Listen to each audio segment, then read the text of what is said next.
కోత ఇది. ఇంతకుముందు కూడా ఏడే పెట్టిందని మీకు. ఇప్పటికి ఇది కాయ పక్కానికి వచ్చింది.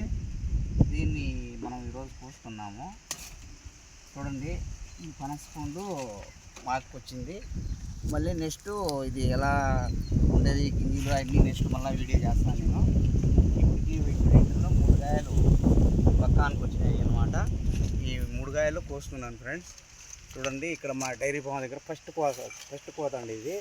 చూడండి మీరు, ఇలాంటివి ఫస్ట్ కోత మాకు. చూడండి, ఈరోజు 1 2 తింటాను, 3వది కూడా దింపుతున్నాను. చూడండి, ఈ పనసపండు మేము ఇది ఫస్ట్ కోత కాబట్టి కోసి మీకు వీడియో చేస్తున్నాం. మళ్ళీ నెక్స్ట్ మీకు వీడియో చేస్తానమాట.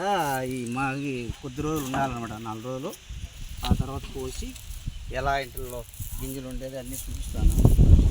చూడండి, ఈ 4 దింపుతున్నాను ఈరోజు.